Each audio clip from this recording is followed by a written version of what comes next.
Hello dear students, welcome to my channel.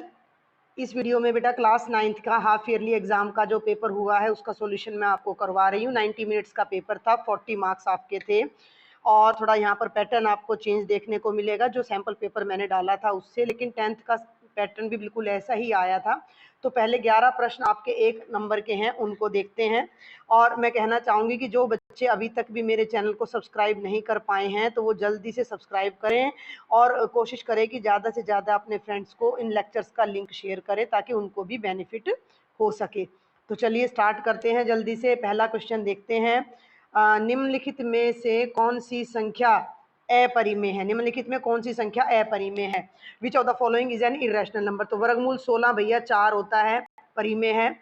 और देखो बेटा ये 12/3 है, तो 12/3 का मतलब होता है 3 चौक 12, 4 आएगा, 4 का रूट करोगे तो 2 आएगा जो कि परिमेय है। और जो ये है √12, ये है 4 तिये 12, 4 का अंडर रूट तो 2 आ जाएगा लेकिन 3 का नहीं आएगा, तो √3 अपरिमेय है। तो ये संख्या आपकी अपरिमेय होगी।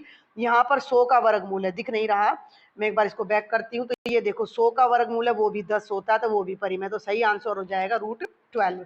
दूसरे प्रश्न पर आ जाओ। पी वाई, यदि पी वाई बराबर है वाई की 2 घटा वाई जमा 1 है तो पी 1 का मान ज्ञात करो। तो आपने इसमें 1 रख लेना है यहाँ पर, तो ये बनेगा 1 का वर्ग माइनस 1 जमा 1। 1 का वर्ग 1 होता है, 1 से 1 कटकर आपका उत्तर 1 हो जाएगा। सही ऑप्शन सी है हमारा। -3,5 में भुज का मान, देखो भुज x को कहते हैं, भुज का मान x होता है और x की जगह -3 है। एबसीसा, तो एबसीसा का मतलब -3, तो ऑप्शन बी। फोर्थ क्वेश्चन पे आ जाओ। 4x जमा 3y बराबर है 12 का हल। इन सबको बारी बारी से यहाँ रख कर देखो। अगर मैं यहाँ x की जगह 4 रखती हूँ तो 4 गुणा 4 जमा 0 बराबर है 12, नहीं आएगा। ठीक है, अगर मैं 2,0 रखती हूँ तो भी नहीं आएगा। यहाँ सिंपल आप डायरेक्ट देखो, अगर मैं यहाँ इसको 1 रखती हूँ तो भी नहीं आएगा। अब बच गया 0,4, तो 4 के ब्रैकेट में 0 रखूं और 3 के ब्रैकेट में 4 रखूं तो 0 जमा 12 मेरा कितना आ जाएगा? 12 आ जाएगा। तो सही उत्तर है ऑप्शन नंबर सी। ठीक है, यदि दो वृत्त सर्वांगसम है तो उनकी त्रिज्याएं बराबर होंगी। समझ में आ गई बात? 5 रुपए का सिक्का 5 रुपए के सिक्के को ही ढक सकता है क्योंकि उनकी त्रिज्या बराबर है। छठे प्रश्न में आपने x की 2 का गुणांक बताना है। ये 4x की 2 है, गुणांक बताने के लिए x की 2 को ढक लो, जो बच जाता है वो गुणांक होता है, तो जमा 4 आएगा जो कि ऑप्शन नंबर सी है, coefficient of x square. 3x जमा 1 का शून्यक, जीरो ऑफ द पॉलिनोमियल, तो 3x जमा 1 का शून्यक निकालने के लिए उसको 0 के बराबर रखो।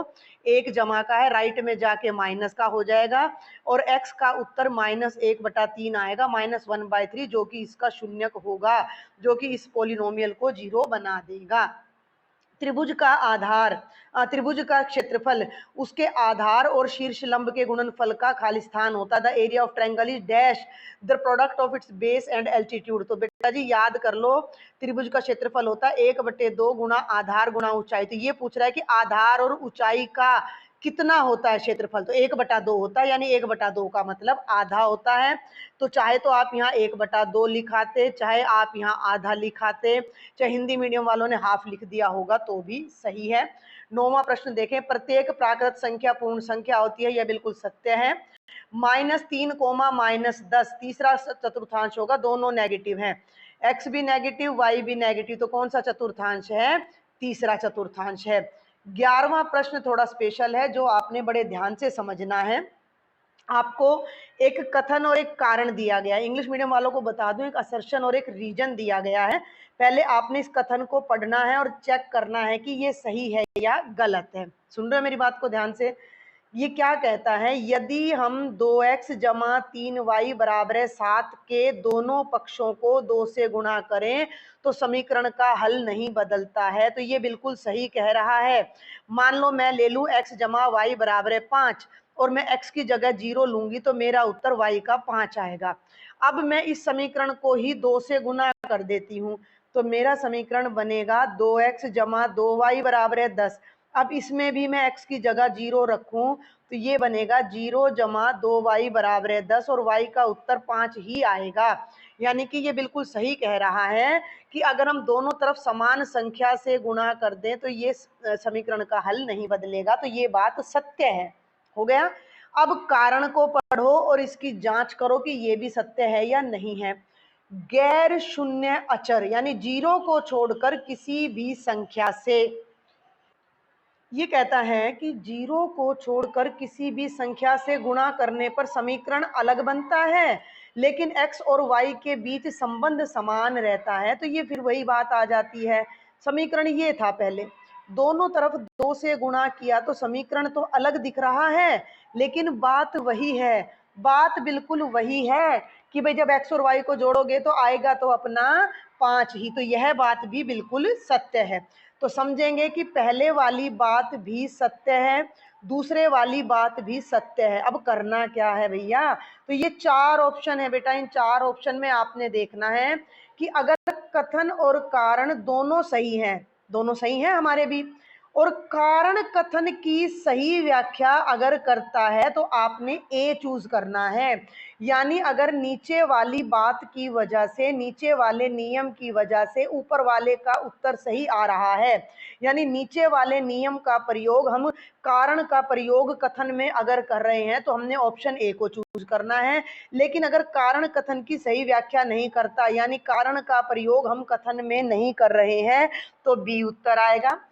कथन सही होता, कारण गलत होता तो हम सी पे निशान लगाते, कथन गलत होता और कारण सही होता तो हम डी पे निशान लगाते।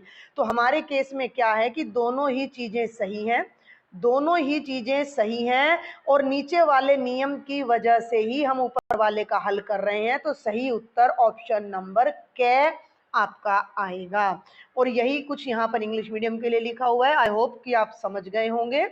चलिए 2-2 नंबर के प्रश्न पर आ जाते हैं। x जमा 2y बराबर है 6 के दो अलग हल लिखो। बहुत आसान है, बहुत सा पेपर मेरे सैंपल पेपर से बिल्कुल मैच कर रहा है।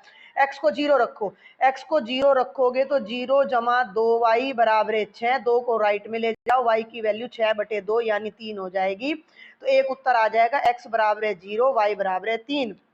अब x को 1 रख दो तो ये बनेगा भैया 1 जमा 2y बराबर है 6, एक राइट साइड में चला जाएगा तो 6 में से माइनस हो जाएगा, तो 6 में से 1 गया 5 आ जाएगा, और y की वैल्यू 5/2 आ जाएगी। तो ये 2 उत्तर आ जाएंगे। कोई भी 2 उत्तर आप अपनी तरफ से निकाल सकते थे, जरूरी नहीं था कि जो मैंने निकाले हैं वही आपने निकालने हैं।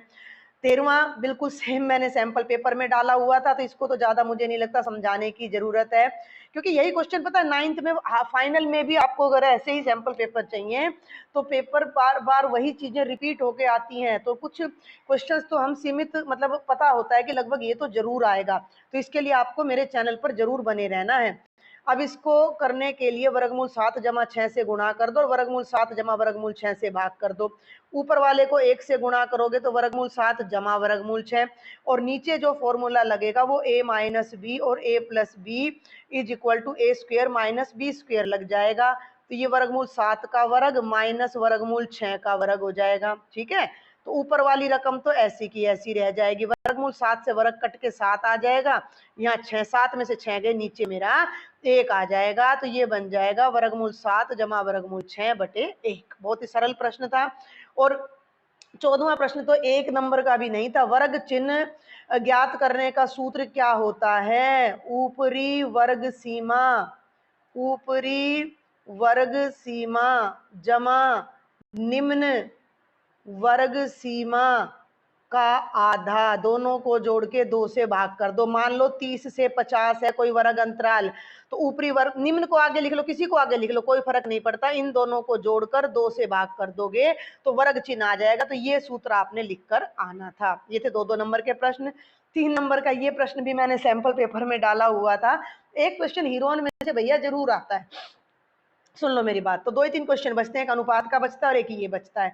एक त्रिभुज का क्षेत्रफल ज्ञात करो जिसकी 2 भुजाएं 18 और 10 सेंटीमीटर और परिमाप 42 है। जिन बच्चों ने सैंपल पेपर देखा उन्हें कोई दिक्कत आएगी नहीं, तो बहुत शॉर्ट में मैं इस क्वेश्चन को करवाऊंगी। ये 18 है, ये 10 है, मान लिया तीसरी भुजा सी है, क्योंकि परिमाप 42 है। परिमाप 42 होने का मतलब तीनों भुजाओं का जोड़ 42 है, यानी 18 जमा 10 जमा सी बराबर है 42।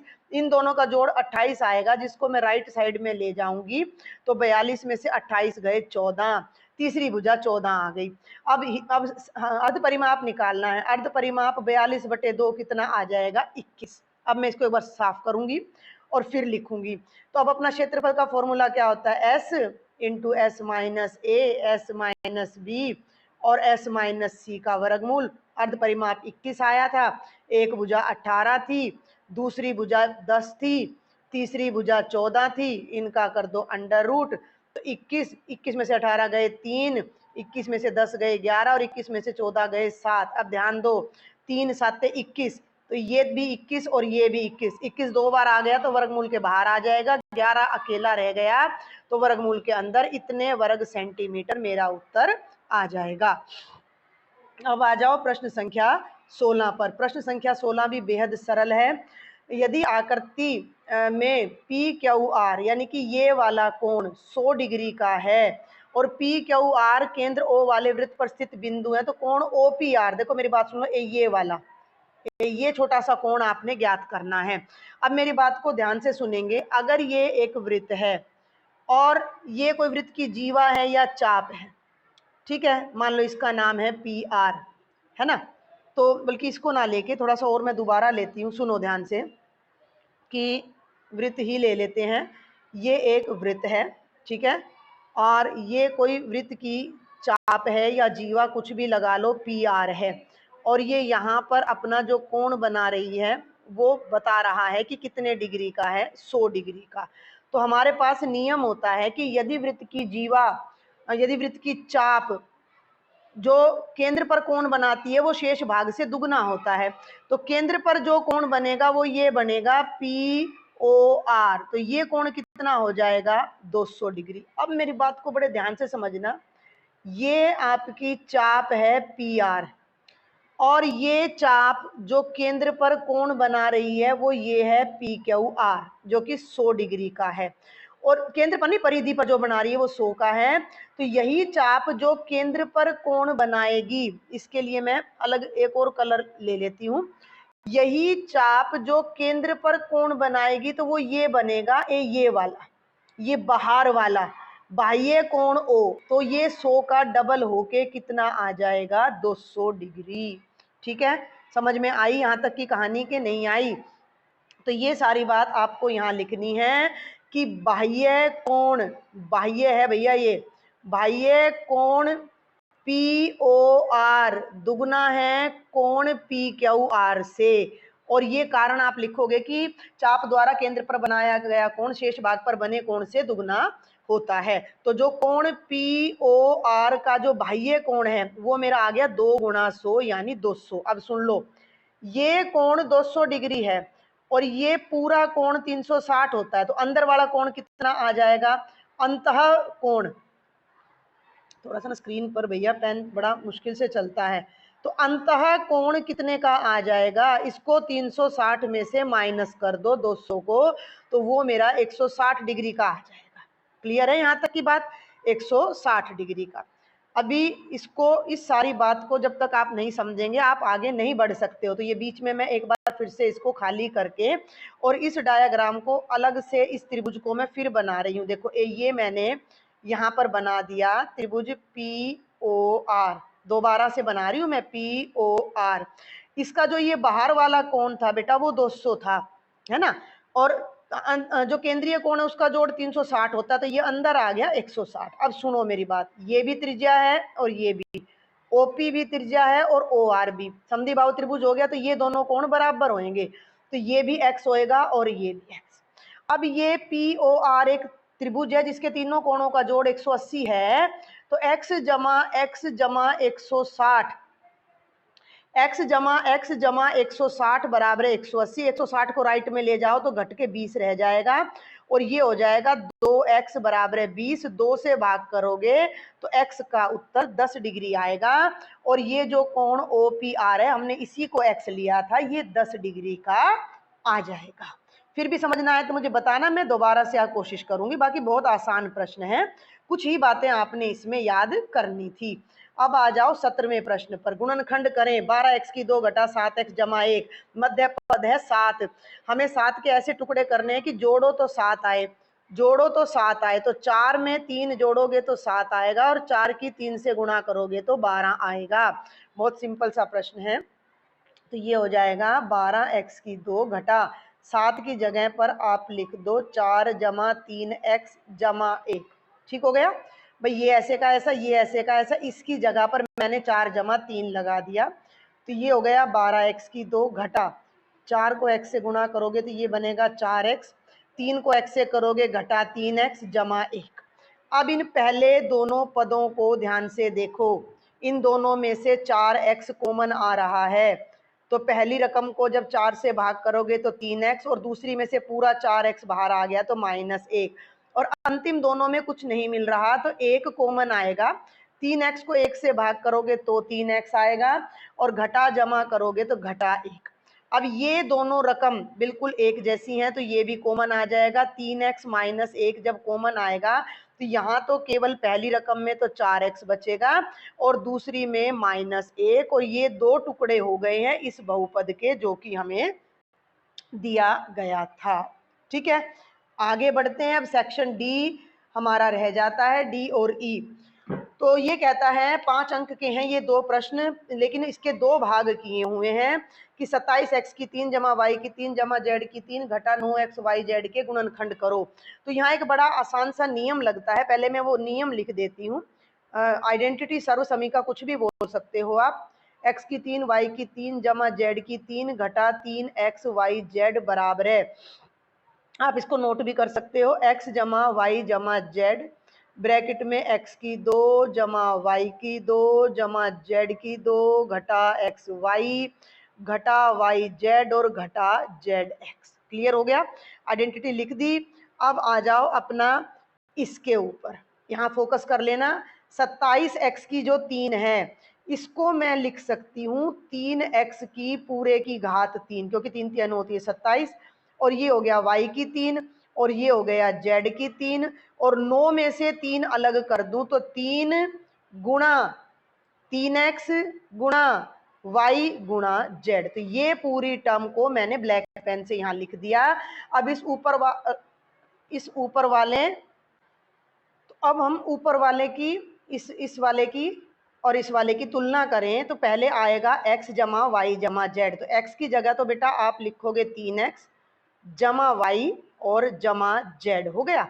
दूसरी ब्रैकेट को बड़े ध्यान से करना है, यहाँ आएगा 3x का वर्ग जमा y का वर्ग जमा z का वर्ग घटा x की y से गुणा करनी है, लेकिन x की जगह 3x है तो हम 3x की y से गुणा करेंगे, y की z से करनी है तो एज इट इज लिख देंगे, और z की x से करनी है, x की जगह हमारे पास 3x है।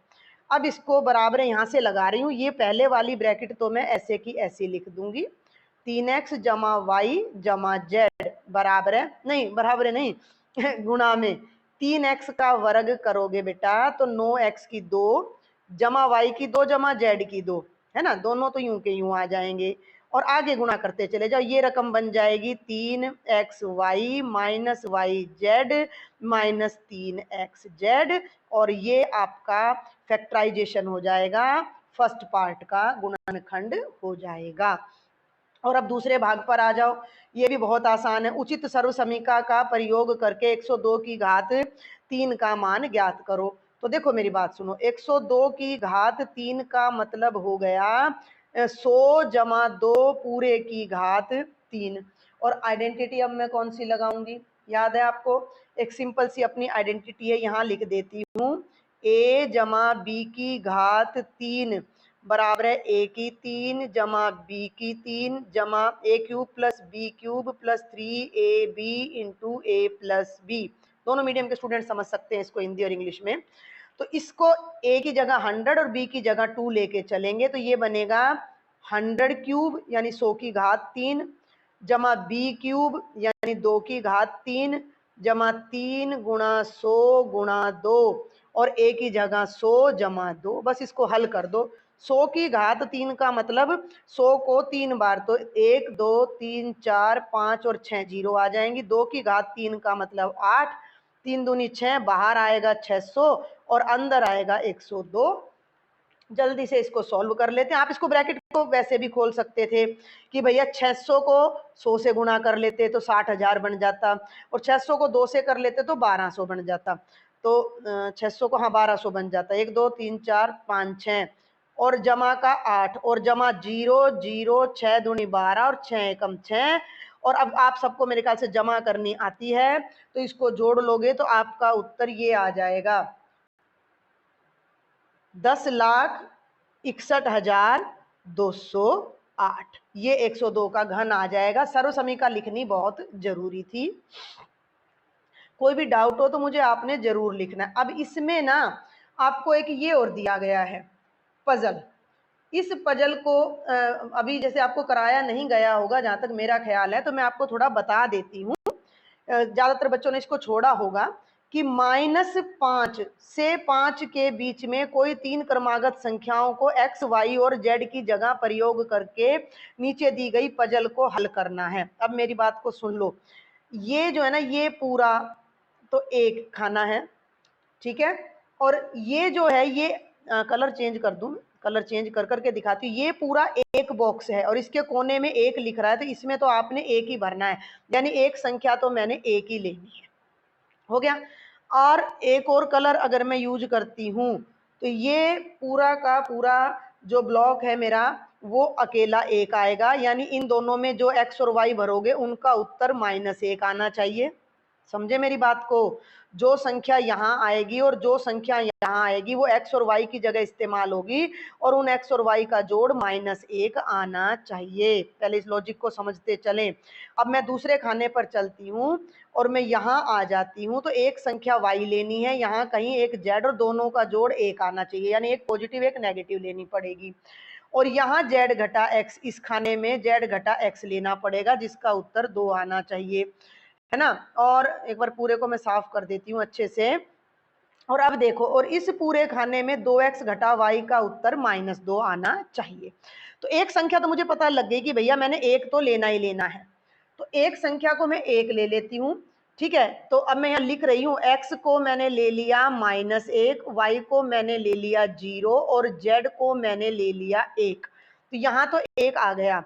अब x -1 और y 0, अगर मैं यहाँ 0 रख दूं और यहाँ -1, तो इन दोनों का जोड़ ये -1 आ गया, आ गया, ठीक है।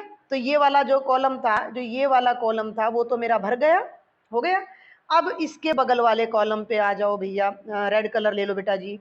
इसके बगल वाले कॉलम पे आ जाओ, तो अगर मैं यहाँ 1 रख दूं और यहाँ 0, y और z, है ना, नीचे y ऊपर z, तो मेरे इन दोनों कॉलम में y और z का जोड़ 1 आ गया, 1 और 0, भाई 1 जमा 0 1 होता है, बिल्कुल सिंपल।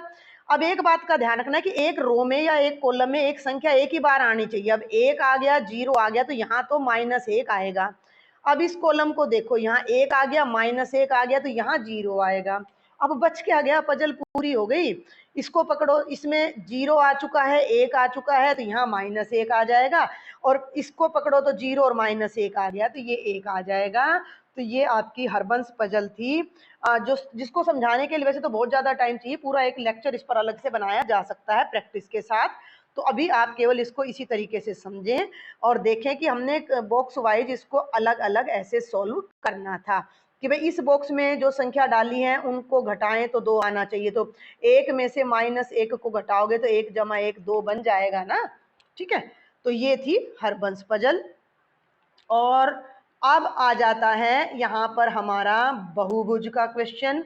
नीचे दी गई सारणियों में दिए गए अंकों के अनुसार 2 सेक्शन के विद्यार्थियों का बंटन दिया गया है, ठीक है। अब ये जो बंटन दिया गया है ना, तो बहुभुज बनाना है, तो बहुभुज में आपको चाहिए मध्य बिंदु। तो मैं यहाँ पहले डायरेक्ट मध्य बिंदु ले रही हूँ, ठीक है। तो 0 से मध्य बिंदु बोल लो या वर्ग चिन्ह बोल लो, तो 0 से 10 का आधा 5 हो जाएगा, यहाँ 15 हो जाएगा। मैं हिंट दे रही हूँ इस क्वेश्चन का आपको, 25 हो जाएगा, यहाँ 35 हो जाएगा और यहाँ 45। और सेम ही मेरा इस साइड आएगा बच्चे, ये 45 है, भाई ध्यान कर लेना, दिस इज 45 बन नहीं रहा है यहाँ, ये 5 आएगा, ये फिर से आपका 15 आएगा, वही बात पड़ रही है, वही 25 आएगा, वही 35 आएगा और वही 45 आएगा। हम अलग अलग कलर अगर लेते हैं, तो पहले मैं अगर सेक्शन ए की बात करती हूँ तो मैं 5 को 3 से मिलाऊंगी। आपको इसमें पॉइंट्स प्लॉट करने हैं, पहले मैं आइडिया दे देती हूँ। 5 को 3 से मिलाना होता है, 15 को 9 से, 15 को 9 से, सुन लो, 25 को 17 से, इनको आप अपनी नोटबुक में नोट कर लेना क्योंकि मैं प्लेन पेज लेकर फिर ये कराऊंगी। 35 को 12 से, है ना, तो मैं स्टेटमेंट को ऊपर कर दूंगी। और 45 को 9 से। लेकिन लेकिन लेकिन अब इनमें 10-10 का गैप है तो मैं आगे 55 भी लूंगी और 55 को 0 से मिलाऊंगी। सुन लो मेरी बात ध्यान से। और 5 से 10 पीछे जाकर मैं -5 को 0 से मिलाऊंगी। इन सब पॉइंट्स को मैं प्लॉट करूंगी कार्तीय पद्धति अक्ष पर और फिर मैं उनको मिलाकर एक बहुभुज मेरा बनेगा एक। फिर इन आंकड़ों को लेकर दूसरा बहुभुज बनेगा। दोनों बहुभुज हमने एक ही उस पर बनाने कार्तीय अक्ष पर। तो देखते हैं कैसे बनेगा वो बहुभुज आपका। थोड़ा ध्यान देंगे सभी बच्चे। आपने खींचना था अपना एक्स अक्ष और वाई अक्ष, ठीक है। तो भैया ये मान लो आपका एक्स अक्ष वाई अक्ष हो गया बेटा, ये आपका एक्स अक्ष हमारा हो जाता है। और अब हमें पॉइंट्स चाहिए अपने। तो पेपर आप सभी के पास होगा, अपना पेपर को सामने रखें और फिर आप करें। तो यहाँ देखो, यहाँ तो 1 2 3 4 5 6 7 8 9 10 11 12 13 14 15 16 17 तक ले जाना है। इधर 5, इधर -5, ठीक है। और 5 10 15 20 25 30 35 40 45 50 55 60, ठीक है। ये सब आपने करना था। 15 20 और ये अब यहाँ 25 आएगा, ये 30 है, 35 है, 40 है, 45 है, यहाँ कुछ कुछ मैं बीच में लिख रही हूँ, ये 50 है। तो एक पॉइंट मैं प्लॉट करके दिखाती हूँ। 5 को 3 से मिलाना है, तो ये 3 है, ये 5 है और ये 3 है, तो यहाँ पर पॉइंट बनेगा। तो आपने केवल वो पॉइंट दिखाना है, ये लाइंस नहीं दिखानी है। फिर आपने मिलाना था 15 को 9 से, है ना। तो 10 और ये 15 है और 1 2 3 ये 4 है, ये 5 6 7 8 और 9। सुन लो मेरी बात ध्यान से। तो ये बेटा 15 और 9 यहाँ आकर मिलेंगे, ठीक है। आइडिया दे रही हूँ मैं आपको ताकि आपको पॉइंट्स मिल जाएं। और फिर आप मिलाओगे 25 को 17 से, तो 17 आपका सबसे ऊपर है, ये 10 है, ये 15 है, 20 है, ये 25 है और इसको सबसे ऊपर आप 17 से, यहाँ पर आपका 17 लगभग जाएगा, डॉट दिख गया होगा आपको। 35 को आप 12 से मिलाओगे तो 30 और ये 35 है आपका। तो 12, ये 9 है, ये 10 11 और बच्चे ये 12 है, तो 12 की सीध में लगभग ये जाएगा। और 30 और ये आपका यहाँ पर मैं 35 लिख रही हूँ, तो ये वाला पॉइंट आएगा, ठीक है। और फिर 45 को 9 से मिलाओगे तो ये 45 है और ये 45 के सामने 9 है, तो ये पॉइंट आएगा। फिर आप मिलाओगे 45 में 10 जोड़ोगे तो 55 को 0 से, ये पॉइंट आएगा। और -5 को 0 से, तो ये और ये ऊपर तक जाएगा। इसको फिर यहाँ मिलाओगे, इसको यहाँ मिलाओगे और इसको यहाँ मिलाओगे, तो ये आपका पहला बहुभुज तैयार होगा। फिर दूसरा बहुभुज बनाने के लिए मैं तो दूसरा कलर ले लूंगी, लेकिन आपने क्या करना था, आपने डॉटेड लाइन लेनी थी और कंप्लीट लाइन लेनी थी। तो शुरू यहीं पर होगा, दूसरा भी खत्म भी यहीं पर होगा, लेकिन उसमें 5 को 5 से मिलाना है। तो ये 5 है और ये 5 है, तो पहला पॉइंट यहाँ लगेगा। 15 को 19 से, 19 भाई ऊपर तक जाएगा, मेरे पास जगह नहीं बची तो मैं यहाँ डॉट लगा देती हूँ, आप समझ जाना। फिर 25 को 15 से मिलाना है बेटा, तो ये 25 और ये यहाँ 15 जाएगा। और 35 को 10 से मिलाना है, तो ये 35 का 10 लगभग यहाँ जाएगा, आइडिया दे रही हूँ मैं। और 45 को 1 से मिलाना है, तो ये यहाँ आ जाएगा, तो ये और ये इतना ऊपर जाएगा, 2 और ऊपर जाएगा, ये 17 से भी ऊपर तक चला जाएगा बिल्कुल। और फिर ये यहाँ आएगा, फिर ये यहाँ आएगा और यहाँ आएगा। तो ये जो आपको ब्लैक और पर्पल कलर में दो डायाग्राम, एक मिनट भी मैं इरेजर ले रही थी, जो दो डायाग्राम आपको दिखाई दे रहे हैं, केवल वो दोनों आपके दो अलग अलग बहुभुज हैं। बाकी का मैं कोशिश कर रही हूँ थोड़ा सा यहाँ से साफ सुथरा कर दूं, आपको दिख जाए। तो इस तरह से दो बहुभुज आपने लेने थे। फिर ये कह रहा था कि निष्पादन करो, तो निष्पादन आपने क्या करना था, आपने थोड़ा सा एक आइडिया लगा देना था कि 20 तक के नंबर को अगर हम देख रहे हैं, 20 तक के नंबर को अगर हम देख रहे हैं, तो देखो ये एक और ध्यान रखना, पर्पल कलर में तो सेक्शन ए है और भैया ब्लैक कलर में आपका सेक्शन बी है। तो 20 नंबर तक तो सेक्शन बी के बच्चे ऊपर चल रहे हैं और 20 से आगे वालों में सेक्शन ए ऊपर चल रहा है, तो ये आपने निष्पादन कर देना था। बहुत आसान था। और अब जल्दी से लास्ट क्वेश्चन है, वर्बल क्वेश्चन है। ये कहता है कि यह एक टाउन का नक्शा है जिसमें सभी बिल्डिंग और जगह स्कूल को केंद्र मानकर दिखाया गया। तो ये तो स्कूल है, दिख रहा है, इसको तो बीच में रखा। टाउन के नक्शे में टाउन को खड़ी और लेटी रेखा के द्वारा 4 हिस्सों में बांट दिया गया, ये 4 हिस्से टाउन के कर दिए गए हैं, ठीक है भाई। और जहां पर वो दोनों रेखाएं काटती है वहां बड़ा स्कूल स्थित है। पहला प्रश्न कहता है प्राइमरी स्कूल बड़े स्कूल से कितने खाने दूर है। रेड कलर ले लूं, है ना। ये प्राइमरी स्कूल है और ये बड़ा स्कूल है। कितने खाने दूर है, 1 2 और 3, और किस दिशा में, पूर्व की ओर। तो 3 खाने पूर्व की तरफ स्थित है, इस पर टिक लगा देंगे। दूसरे प्रश्न पर आओ। बड़े स्कूल से 5 खाने उत्तर और 4 खाने पश्चिम की तरफ क्या है। 5 खाने उत्तर, उत्तर कहाँ है भैया, ये रहा। 5 खाने, चलो 1 2 3 4 5, और अब पश्चिम की तरफ जाना है तो 1 2 3 4। अरे यहाँ तो आम का खेत है, तो हम किस पर निशान लगा देंगे, आम के खेत पर। और ये अपना लास्ट प्रश्न है। यदि उत्तर और पूर्व दिशाओं को धनात्मक द्वारा और पश्चिम और दक्षिण को ऋणात्मक द्वारा, जैसे हम अपना नहीं करते थे, एक्स को पॉजिटिव, एक्स डैश को नेगेटिव, वाई को पॉजिटिव, वाई डैश को नेगेटिव, सेम बात ये कह रहा है, दर्शाएं। तो नदी की स्थिति 4, -2 से है। देख लो जरा एक बार जल्दी से, नदी दिख रही है कहीं पे, x 4 और y -2, तो 1 2, इसने नदी, हाँ ये रही, तो 1 2 3 और 4, x 4 है, तो x 4 और y अपना इसने बोला -2। अब ये बात का ध्यान रखना है कि ये क्या बता रहा है, बहुत ध्यान से देखना है। उत्तर और पूर्व को धनात्मक द्वारा, तो उत्तर कहाँ है, अब ये बात का ध्यान रखना, ये धनात्मक है और ये धनात्मक है। क्लियर हो गया। अब ये क्या कह रहा है कि उनको ऋणात्मक द्वारा, तो नदी की स्थिति को 4 - 2 से दर्शाया जा सकता है। ले तो ये गलत रहा है, यहाँ पर नदी की स्थिति 4 - 2 नहीं होनी थी। नदी की स्थिति तो 1 2 3 4, -4 और 1 2 होनी थी। ये जो स्थिति है इस हिसाब से ये -4 और 2 होनी थी। -4 और 2 भी नहीं, बल्कि बेटा -2 और -4 होनी थी। तो ये यहाँ इसने गलत बताया है, क्योंकि पश्चिम और दक्षिण तो ऋणात्मक हैं दोनों। देख लो पहले यहाँ पर कि पश्चिम और दक्षिण दोनों ऋणात्मक है, तो ये यहाँ गलत है, -2 और -4 आना था। ठीक है।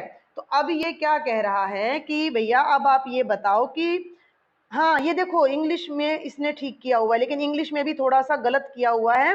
-2 और -4 आएगा, तो बैंक के निर्देशांक बताने हैं आपने और मार्केट के।